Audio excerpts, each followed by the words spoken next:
Au commencement, quand le néant s'étendait encore à perte de vue, une puissance indicible brisa le silence. C'était Dieu, l'Éternel, l'architecte de l'univers. Dans un souffle d'omnipotence, il invoqua la voûte azurée du ciel et le vaste berceau verdoyant de la terre. L'obscurité, dense et impénétrable, couvrait alors tout, comme un voile épais. Mais le divin, dans sa sagesse infinie, désirait plus que ce tableau inanimé. Ainsi, il prononça « Que la lumière soit ». Et la lumière fut, irradiant l'univers, repoussant les ténèbres à la périphérie du monde. L'éclat du jour et le mystère de la nuit vinrent à exister. Ainsi, la première journée se termina dans une harmonie parfaite entre la lumière et l'obscurité. Au fil des jours, Dieu, avec une passion créatrice, façonna la nature dans toute sa splendeur. Montagnes majestueuses, océans sans fin, forêts luxuriantes et créatures de toutes formes et tailles émergèrent de sa volonté. Et à chaque nouvelle création, il contemplait son œuvre. Puis, le 6e jour, vint le joyau de la création. De la poussière de la terre, Dieu sculpta Adam, le premier homme, à son image et à sa ressemblance. Puis, voyant qu'il était seul, Dieu créa Ève sa compagne, à partir d'une de ses côtes. Ensemble, ils furent les gardiens du jardin de l'Éden, le paradis terrestre. Mais le paradis fut de courte durée. La désobéissance d'Adam et Ève, face à une simple pomme, les exila de ce havre de paix. Leur faute fut le prix de la connaissance. Dans ce monde désormais imparfait, ils engendrèrent 2 fils, Caïn et Abel. La jalousie consuma Caïn, et dans un accès de rage, il versa le sang de son frère. Maudit pour son crime, il fut condamné à errer sur la terre comme un paria. Puis Adam engendra Seth à l'âge de 130 ans, Adam vécut 930 ans. Puis Seth engendra Énoch à l'âge de 105 ans, Seth vécut 912 ans. Puis Énoch engendra Caïnan à l'âge de 90 ans, Énoch vécut 905 ans. Puis Caïnan engendra Mahalaël à l'âge de 70 ans, Caïnan vécut 910 ans. Puis Mahalaël engendra Yerd à l'âge de 65 ans, Mahalaël vécut 895 ans. Enfin Yerd engendra Énoch à l'âge de 162 ans, Yerd vécut 962 ans. Énoch, 7e patriarche du lignage d'Adam, est le père de Mathusalem, le grand-père de Lamech et arrière-grand-père de Noé. Il a, selon le livre de la Genèse, vécu 365 ans avant que Dieu le prenne pour le placer au ciel. Dans l'antique splendeur d'un monde à l'aube de son existence, Énoch marchait sous l'immensité d'un ciel aux étoiles innombrables. L'époque était une ère de merveille, mais aussi de désordre, où le divin et l'humain se croisaient librement, tissant une trame complexe d'histoires célestes et terrestres. Bien avant le déluge mythique qui lavera la terre de sa corruption, les hommes vivaient beaucoup plus longtemps, jusqu'à des âges qui dépassaient l'entendement actuel. Les cieux, alors proches, résonnaient des chants des anges, et leur lumière se mêlait aux rayons du soleil, éclairant un monde encore innocent. Mais dans cette communion angélique se cachait la graine de la chute. Des anges, séduits par la beauté des filles des hommes, descendirent parmi eux, engendrant une lignée de géants, les Néphilim, enfantant ainsi la corruption sur la terre. Dans ce monde où régnait la violence, où le péché étouffait la vertu telle la ronce étouffant la rose, Énoch demeurait tel un phare d'intégrité et de justice. Au milieu d'une génération perverse et corrompue, son âme restait pure, inaltérée par les ténèbres environnantes. Épris de la lumière divine, il cherchait inlassablement la face de Dieu, aspirant à ce que sa vie soit un reflet du divin, un baume sur la plaie béante du monde. Alors que beaucoup se détournaient de l'Éternel, perdus dans le labyrinthe de leurs désirs, Énoch restait inébranlable, une colonne de foi au milieu des sables mouvants de la dépravation. La terre pleurait, asphyxiée par le poids du mal, mais dans le cœur d'Énoch, résonnait un chant d'espérance et de dévotion. Un chant qui s'éleva jusqu'aux cieux, traversant les voiles de l'azur, pour toucher le cœur de Dieu. Et Dieu, dans son amour infini, entendit l'appel silencieux d'Énoch. Là, au milieu de la tourmente, il trouva en Énoch un cœur fidèle, un refuge de paix et de vérité. Alors, dans un éclat d'une lumière plus brillante que 1000 soleils, Dieu prit Énoch et le plaça dans les cieux, loin des tourments de la terre, l'accueillant dans son sein éternel où règne la paix sans fin. Ainsi, dans la danse céleste des étoiles et des mondes inconnus, Enoch trouve sa demeure, marchant désormais aux côtés de Dieu, illuminé par l'éclat de sa présence éternelle. À l'âge de 365 ans, Enoch devint un ange de feu, ses nouvelles ailes, au nombre de 72, rayonnent dans l'éclat du cosmos, et ses yeux, innombrables, pouvaient désormais contempler la beauté infinie de la création dans toute sa splendeur.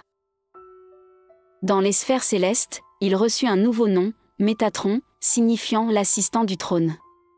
Il fut élevé à une dignité sans pareille, devenant le chef des séraphins, des anges de feu qui se tiennent près du trône de Dieu, chantant continuellement sa gloire. Aux côtés de l'archange Michael, il devint l'un des deux plus puissants anges de la hiérarchie céleste. Dieu l'ayant fait venir dans les sphères célestes pour l'assister. Métatron remplaça à la droite de Dieu Samaël, l'ange préféré de Dieu qui deviendra Satan. Dans certains textes sacrés, il est parfois appelé le petit Yahvé. Yahvé signifiant Dieu en hébreu. Dans cette nouvelle forme, Enoch guide et protège l'humanité, c'est un gardien céleste surveillant le déroulement des âges, témoignant de l'évolution du monde depuis son sanctuaire stellaire, où l'écho du divin résonne dans l'harmonie parfaite de l'univers. Mais avant de monter aux cieux, un jour, alors qu'il méditait au sommet d'une montagne, un ange majestueux, resplendissant de lumière, apparut devant lui. C'était Uriel, l'un des 7 archanges. Il salua Enoch et lui dit, « Le Très-Haut t'a observé et a vu la pureté de ton cœur. Il m'envoie vers toi pour te révéler les secrets du cosmos. » Ébloui et humble, Enoch accepta la mission divine. Uriel le prit sous son aile et l'emmena dans une odyssée céleste. Ils traversèrent des mondes inconnus, des galaxies lointaines et des dimensions qui dépassaient l'entendement humain. Tout au long de ce voyage, Uriel révéla à Enoch les arcanes de la création, le mouvement des étoiles et les mystères des anges. Inspiré par ces révélations, Enoch décida de consigner tout ce qu'il avait appris dans un ouvrage. Il passa de longues années à écrire, et le résultat fut un livre d'une richesse inégalée, contenant la sagesse des cieux, le livre d'Enoch. Mais ce livre n'était pas destiné aux yeux de tous. Craignant que sa sagesse ne tombe entre de mauvaises mains, Enoch le cacha dans une grotte secrète.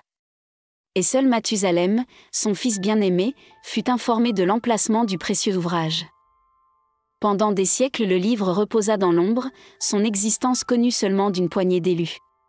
Tel un trésor inestimable, son emplacement a été transmis de génération en génération, chaque héritier conservant le secret avec un dévouement inébranlable, conscient de la puissance et de la connaissance qu'il renfermait.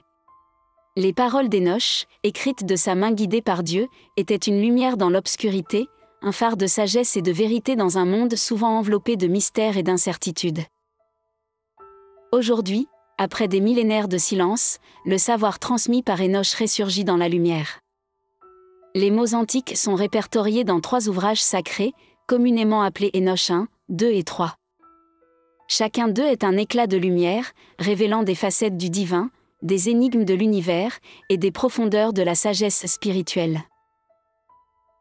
Enoch 1, ou l'Enoch éthiopien, est le plus ancien et le plus connu des 3. Il fait partie des textes de l'Ancien Testament de l'Église éthiopienne. Il sera rejeté par les Juifs, puis banni par les chrétiens lors du concile de Laodicée vers l'an 364. Des copies presque complètes, écrites en araméen, furent trouvées parmi les manuscrits de la Mer Morte. Il se compose de 5 parties distinctes, le livre des veilleurs, le livre des paraboles, le livre des écrits astronomiques, le livre des songes et l'épître d'Enoch. Le livre détaille la chute des anges qui se sont unis à des femmes humaines et ont engendré les géants Néphilim. Il contient également des visions apocalyptiques, des révélations cosmogoniques, ainsi que des sections consacrées à la sagesse et à la morale. Enoch 2, ou Livre des secrets d'Enoch, ou Slavonique d'Enoch, moins connu que le premier, le texte est à l'origine rédigé en grec, mais les seules versions complètes répertoriées à ce jour sont rédigées en vieux slave. Il se centre sur les voyages d'Enoch à travers les cieux, guidés par des anges. On y trouve des descriptions détaillées des cieux et de leurs habitants, ainsi que des enseignements délivrés par Enoch à ses enfants. Enfin Enoch 3, vraisemblablement rédigé au 5e ou 4e siècle, est considéré comme l'un des joyaux de la mystique juive et l'un des portiques de l'ésotérisme judaïque, et tout particulièrement de la Kabbale médiévale. Rédigé essentiellement en hébreu, on y trouve des formules en araméen et quelques expressions en grec et en latin.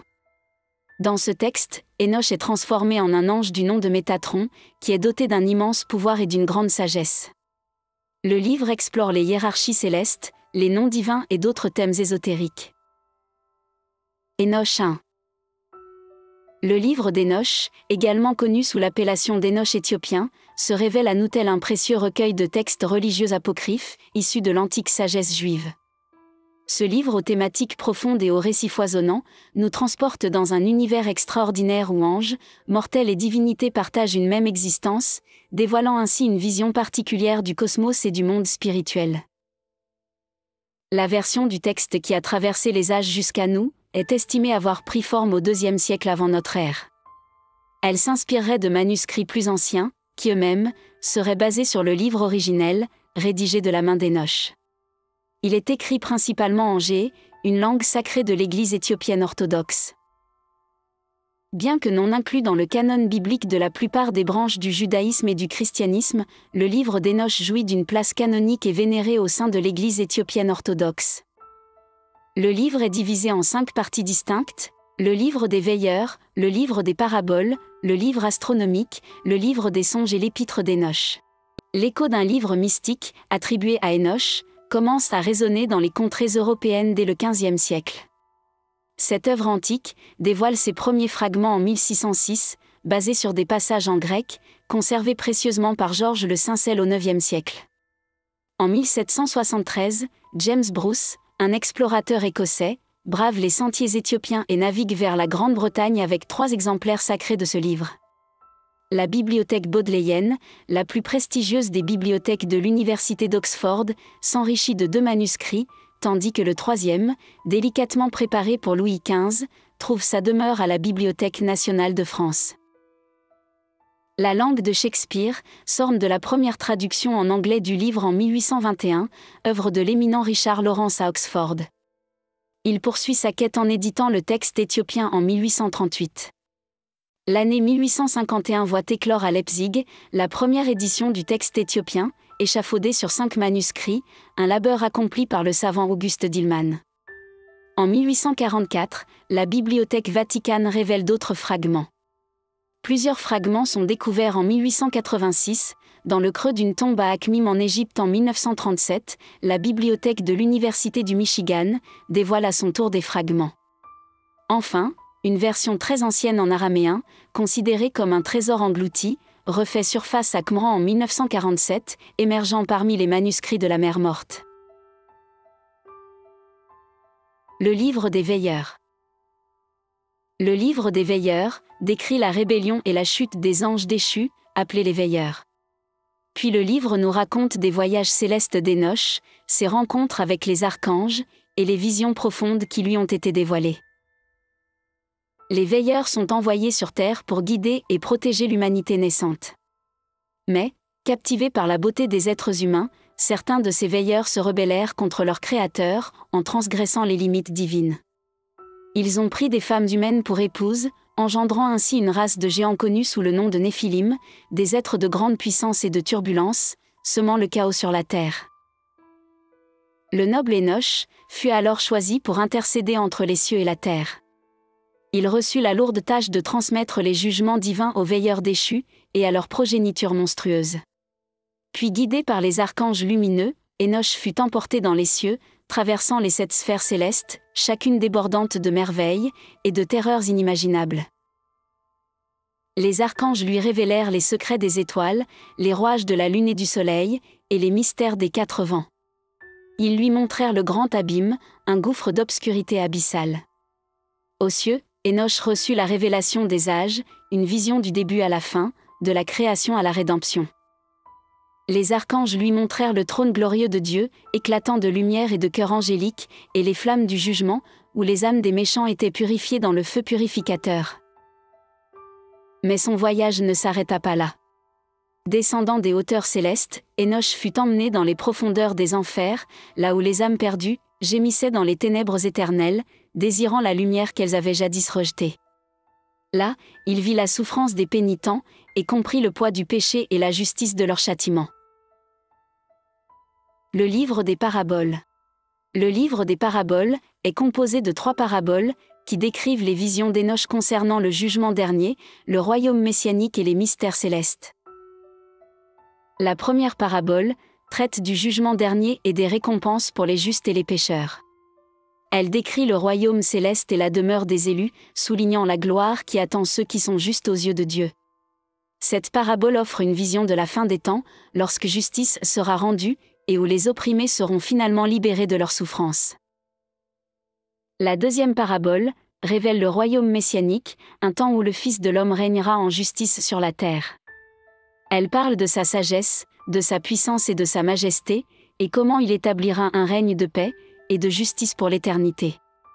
Cette section met en lumière l'attente messianique du peuple juif à cette époque. La troisième parabole explore les mystères du cosmos, révélant les secrets des étoiles, des planètes et des autres éléments célestes. Elle explique la relation entre les mouvements célestes et les événements terrestres, soulignant l'ordre divin qui régit l'univers. Le livre astronomique. Le livre astronomique s'ouvre sur une discussion détaillée des cycles célestes. Enoch, guidé par l'ange Uriel, décrit les mouvements du Soleil et de la Lune, leurs cycles respectifs, et comment ils affectent la Terre. Le texte détaille le passage des saisons, les phases de la Lune, et les portes par lesquelles le Soleil entre et sort, marquant les solstices et les équinoxes. Enoch explore également les étoiles et les constellations, notant leurs mouvements à travers les cieux et leur influence présumée sur les événements terrestres. Les descriptions astronomiques dans le texte sont entrelacées avec une symbolique religieuse profonde, mettant en évidence la conviction que les cieux sont un reflet de l'ordre divin. Le texte examine ensuite les vents et autres phénomènes météorologiques, détaillant leur origine et leur fonction dans le maintien de l'équilibre sur la Terre. Enoch décrit les différents vents et la manière dont ils contribuent aux conditions météorologiques sur Terre. Une partie significative du livre astronomique est consacrée à la description d'un calendrier basé sur les cycles lunaires et solaires. Ce calendrier est conçu pour rester en phase avec les saisons, assurant ainsi que les fêtes religieuses et autres événements importants sont célébrés en conformité avec les cycles célestes. Le livre des songes. Ce texte mystique détaille les visions d'Enoch, rempli de symboles profonds et de récits apocalyptiques, offrant un aperçu des cieux et de l'au-delà, ainsi que des prophéties sur le jugement et le destin de l'humanité. Le livre commence par les voyages d'Enoch au ciel, accompagné par des anges, lui offrant une perspective unique sur le cosmos et l'univers spirituel. Il navigue à travers les étoiles, les sphères célestes, observant les merveilles du ciel et rencontrant des êtres angéliques qui lui révèlent les mystères du monde divin. Dans une vision particulièrement marquante, Enoch voit une série d'animaux qui symbolisent les différentes nations et les forces de l'univers. Chaque animal représente une puissance spécifique, leurs actions racontant une histoire allégorique du bien et du mal, de la justice et de l'injustice, reflétant les batailles célestes et terrestres. Les prophéties sur le jugement et la fin des temps sont un thème central du livre des songes. Enoch est témoin des préparatifs divins pour le jugement dernier, où les âmes des mortels sont pesées et jugées. Les visions dépeignent des images dramatiques de la rétribution divine, où les justes sont honorés tandis que les méchants sont punis. Enoch reçoit également des révélations sur la fin des temps, prévoyant la destruction des pécheurs et la restauration du monde. Il voit la résurrection des morts, l'avènement d'un nouvel âge de paix et de justice, où la gloire divine illuminera le monde et éliminera les ténèbres. L'Épître d'Enoch. L'Épître d'Enoch offre une perspective pénétrante et spirituelle sur la moralité, l'éthique et la fin des temps. Alors que les autres parties du livre d'Enoch sont pleines de visions cosmiques et d'anges, cette partie est centrée sur les aspects pratiques et éthiques de la vie et de la conduite humaine. Cette partie s'adresse principalement à la descendance d'Enoch, partageant des avertissements et des instructions. L'Épître met aussi en lumière la gravité des péchés humains et leurs conséquences. Il avertit les méchants de la justice divine imminente, et les exhorte à se repentir avant qu'il ne soit trop tard. D'un autre côté, il fournit des conseils sur la manière de mener une vie juste et éthique, soulignant l'importance de la justice, de la charité et de l'humilité. L'Épître d'Enoch décrit aussi des visions apocalyptiques concernant la fin des temps, et révèle le sort final des justes et des méchants, assurant que la justice sera finalement rendue. Les justes seront récompensés, tandis que les méchants seront punis. Enoch 2. Le livre des secrets d'Enoch est habituellement classé parmi la littérature apocalyptique juive. Les experts s'accordent à dire que sa création remonte à une époque située entre le 1er siècle avant Jésus-Christ et le 1er siècle après Jésus-Christ. Ce trésor littéraire, redécouvert à la fin du XIXe siècle, a été principalement publié dans des régions slaves. Originellement rédigé en grec, les versions intégrales connues aujourd'hui sont principalement en vieux slave. Néanmoins, des fragments en copte ont été identifiés en 2009. 2 éditions du texte existent, une version concise et une version étendue, la première semblant être la plus antique. Le récit du livre des secrets d'Enoch nous emmène dans un voyage fascinant, relatant les expériences vécues par Enoch lors de son ascension à travers les 7 cieux. Le texte se divise globalement en 3 sections distinctes. Il dépeint d'abord la description détaillée des 7 cieux, puis rapporte les enseignements divins que Dieu et certains archanges transmirent à Enoch. Enfin, il révèle les conseils d'Enoch à ses enfants et aux leaders des nations humaines. Une 4e section, connue sous le nom de l'exaltation de Melchisedec, figure dans certaines éditions. La première partie, chapitres 1 à 21, nous dévoile un voyage mystique aux accents célestes, accompagné d'une révélation profonde sur l'au-delà. Enoch est guidé à travers les cieux par 2 anges lumineux, chacun d'eux lui révélant les mystères divins qui s'y cachent. Au 1er ciel, les anges lui dévoilent les rouages secrets de l'univers. Enoch est mené dans un lieu fascinant où les anges célestes gouvernent les phénomènes atmosphériques, avec une précision divine. Il y contemple les astres dans leur danse éternelle, les nuages formant des fresques mouvantes, ainsi que les réservoirs sacrés de neige et de rosée, source de vie sur terre. Au 2e ciel, l'ambiance change, prenant des teintes sombres et mélancoliques. Enoch y rencontre les anges déchus, emprisonnés dans les abîmes célestes, attendant avec angoisse leur jugement final. Leurs visages, marqués par la tristesse et le remords, reflètent la gravité de leur rébellion passée. Au 3e ciel, Enoch découvre le jardin des délices, le paradis. Ce lieu de paix incommensurable, où les âmes des justes reposent, baigne dans une lumière éternelle et bienveillante. Mais au nord de ce havre de paix, se dessine le contraste effroyable de l'enfer, où les âmes des injustes sont tourmentées dans une souffrance perpétuelle.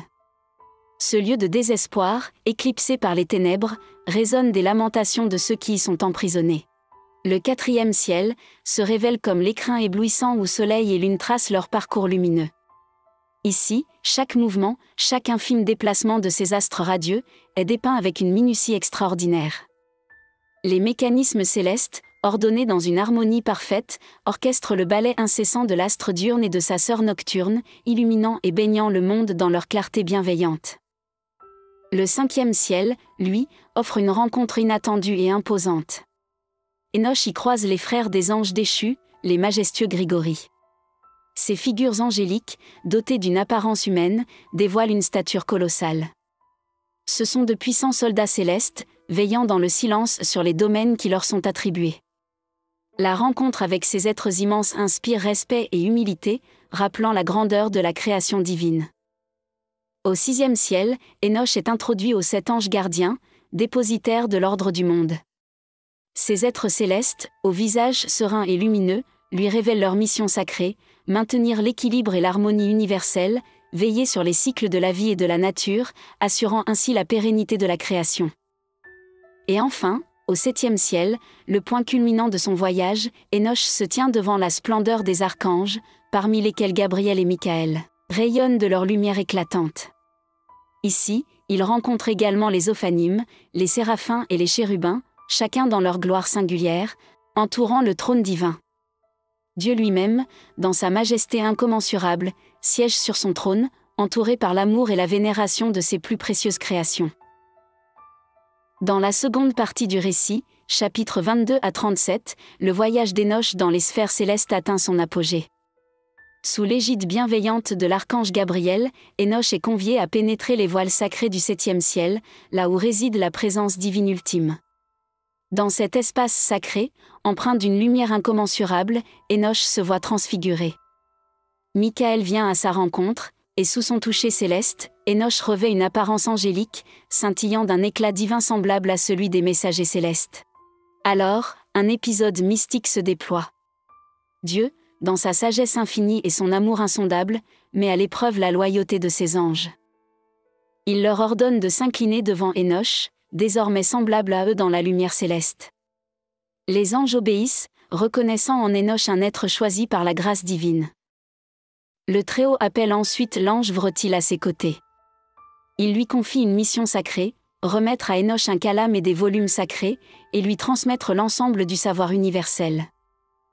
Dans un élan d'inspiration divine, Énoch, mu par la main de l'archange, consigne en 30 jours et 30 nuits les mystères cosmiques dans 360 manuscrits lumineux.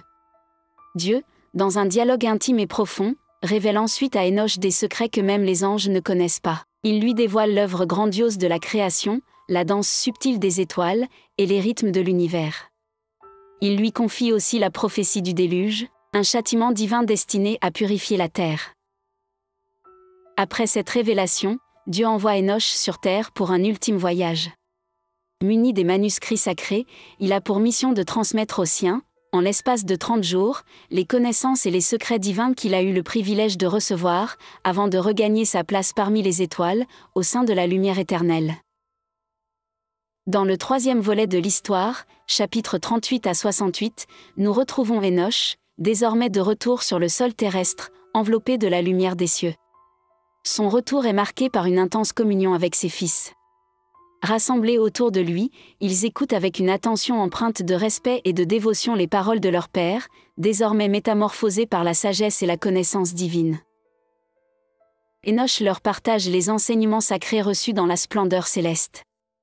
Avec une profonde solennité, il les met en garde contre les fautes qui éloignent de la voie sacrée, notamment la fornication, et leur insuffle des préceptes de vie empreints de droiture et d'amour universel. Il les invite à ériger la justice, l'amour et l'harmonie comme les piliers de leur existence, pour s'unir pleinement à la volonté divine et à la danse cosmique de la création. Ce message de sagesse et d'harmonie, Énoch l'étend également aux dirigeants des peuples de la terre. Devant eux, il déploie le panorama sublime des joies et des récompenses célestes, qui découlent d'une vie empreinte de justice, de bonté et d'harmonie avec l'ordre divin. Il peint, avec les couleurs lumineuses de la parole inspirée, les délices de l'âme qui choisit la voie de la vertu et de la piété. Au terme des 30 jours sacrés, le moment du départ définitif d'Énoch s'annonce. Les cieux, dans une majestueuse clarté, l'appellent à nouveau en leur sein. Avec une confiance sereine, Énoch s'élève une dernière fois vers les hauteurs éthérées, laissant derrière lui un héritage de lumière, de sagesse et de foi inébranlable, gravé à jamais dans le cœur de ses descendants et de l'humanité. Dans la 4e section, chapitres 69 à 73, aussi connu sous le nom d'Exaltation de Melchizedek, que l'on trouve dans certaines éditions du livre des secrets d'Énoch, l'histoire s'enrichit de nouveaux développements. Cette partie, présente tant dans certains manuscrits de la version longue que dans d'autres de la version courte, éclaire la lignée des prêtres qui suivent Énoch. Ici est contée l'histoire de Mathusalem, fils d'Énoch, qui, sollicité par les peuples, accepte la charge de prêtre, bien que de manière provisoire. Cette tradition se perpétue avec Nir, le petit-fils de Mathusalem, dont la prêtrise est également éphémère. L'intrigue se poursuit avec le récit extraordinaire de la naissance de Melchizedek, issu de l'union de Nir et de sa conjointe Sophonyme. Le destin extraordinaire de Melchizedek se dessine dès ses premiers instants de vie. L'archange Michael, dans une intervention divine, l'enlève pour le préparer à sa future prêtrise, un rôle majeur qu'il doit assumer après le cataclysme du déluge. Certains manuscrits clôturent cette partie avec l'histoire de la naissance miraculeuse de Melchizedek, tandis que d'autres prolongent le récit jusqu'à offrir une esquisse du déluge, cet événement déterminant et bouleversant, scellant la fin d'une époque et inaugurant une nouvelle ère de l'histoire humaine. Énoch 3. Le livre hébreu d'Énoch, également dénommé Livre des Palais, se dévoile comme un manuscrit mystique intrinsèquement lié à la dimension apocalyptique et angéologique de l'ancien judaïsme. Cet ouvrage sublime, probablement composé entre les 20e et 4e siècles, brille comme un précieux joyau de la mystique juive, érigeant ses fondations dans les profondeurs de l'ésotérisme juif. Il s'impose, de ce fait, comme un pilier essentiel de la Kabbale médiévale et de la mystique des piétistes juifs franco-rhénans. Bien que majoritairement rédigé en hébreu, le texte est parsemé de formules en araméen et enrichi par des expressions choisies en grec et en latin. Le livre dévoile, avec une profondeur mystique, les réalités célestes et angéliques, offrant un regard éclairé sur les traditions ésotériques et mystiques du judaïsme ancien. Sa richesse textuelle et thématique en fait une pierre angulaire pour la compréhension et l'exploration des mystères de la Kabbale et de la tradition mystique juive, offrant aux érudits et chercheurs un chemin d'accès privilégié aux trésors de la sagesse juive ancienne. Le livre tisse un récit fascinant où l'ange Métatron, couronné du titre de « Prince de la Face », occupe une place centrale. Serviteur dévoué du trône divin, il se tient aux abords immédiats de Dieu. L'œuvre s'ouvre majestueusement sur les 3 premiers chapitres, qui dévoilent l'ascension céleste de Rabbi Ishmael et sa rencontre transcendante avec Métatron.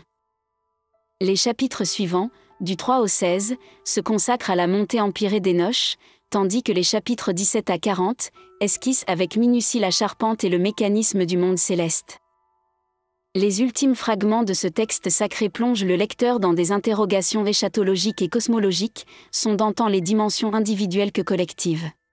Le commencement du livre hébreu d'Enoch résonne avec les mots du 5e chapitre de la Genèse, verset 24, « Enoch marcha avec Dieu, puis il disparut car Dieu l'avait pris ». Cette assertion mystérieuse préfigure un destin exceptionnel pour le patriarche Enoch, un destin enveloppé de diverses interprétations au sein de la tradition rabbinique. Selon le Targum Onkelos, cette phrase signale la mort prématurée d'Enoch, tandis que le traité talmudique de Rek Eretz Zuta y voit l'entrée vivante d'Enoch dans le jardin d'Éden. D'après le Targum pseudo-Jonathan, Enoch, en récompense de sa vie exemplaire dédiée au service divin, est élevé au ciel. Dans un commentaire détaillé des 5 livres de Moïse, Menachem révèle que l'Éternel a choisi Enoch pour se tenir devant son trône majestueux, et les roues de son chariot céleste, afin d'accomplir les missions divines. Enoch, ainsi porté au ciel dans un chariot conduit par des chevaux de feu, se retrouve en présence de Dieu, des créatures sacrées, des séraphins, ophanim et chérubins, marquant son immersion complète dans la grandeur céleste et divine. À l'entame du livre, le récit nous plonge dans l'ascension éthérée de Rabbi Ishmael vers les palais divins, offrant des visions du char céleste et des anges, réticents à l'idée d'un mortel arpentant leur sublime demeure. Sur le parvis du 7e palais, l'archange Métatron accueille Rabbi Ishmael, révélant sa propre métamorphose d'Enoch, le fils de Yared, dirigeant désormais les 70 anges des nations.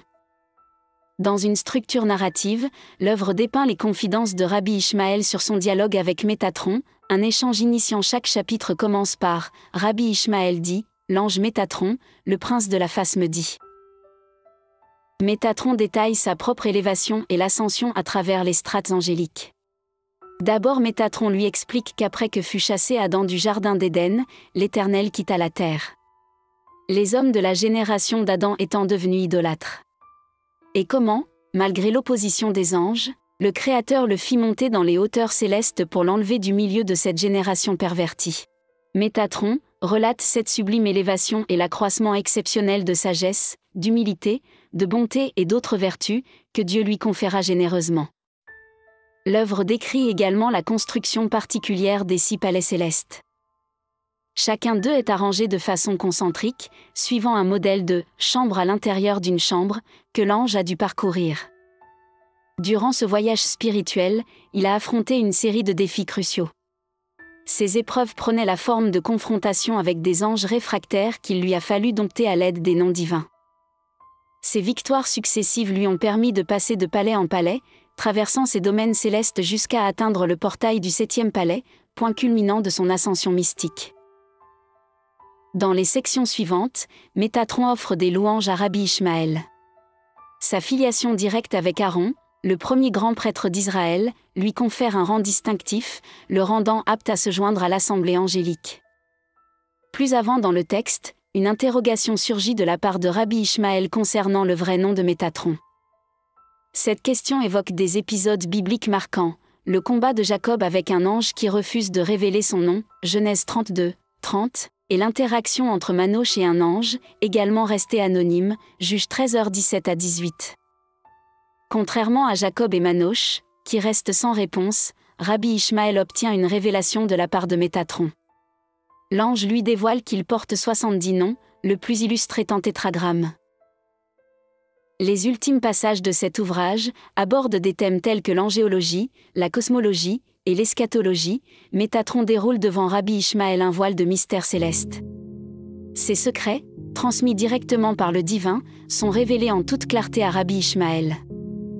Métatron agit en tant que messager, partageant la connaissance profonde et sacrée relative à la constitution de l'univers, à la hiérarchie et la nature des anges, ainsi qu'aux événements eschatologiques à venir.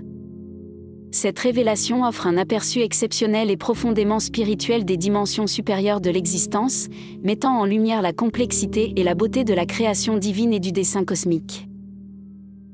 Voilà, nous arrivons maintenant à la fin de la vidéo, et je vous remercie de l'avoir visionnée, j'espère qu'elle vous a plu. Si c'est le cas, n'hésitez pas à la partager avec vos amis, si vous aimez ce type de contenu bien sûr. Merci de vous abonner à la chaîne si ce n'est pas déjà fait. C'est un simple geste qui prend 2 secondes, mais qui a tellement d'importance pour moi si vous le faites car vous avez apprécié mon travail. Ça vous permettra aussi d'être informé des prochaines publications, et surtout on va pas se le cacher, votre soutien permettra à la chaîne d'être mieux indexée par YouTube. Un grand merci à tous les abonnés anciens comme nouveaux pour votre soutien. Prenez soin de vous et des vôtres. Je vous dis à très bientôt, bye bye.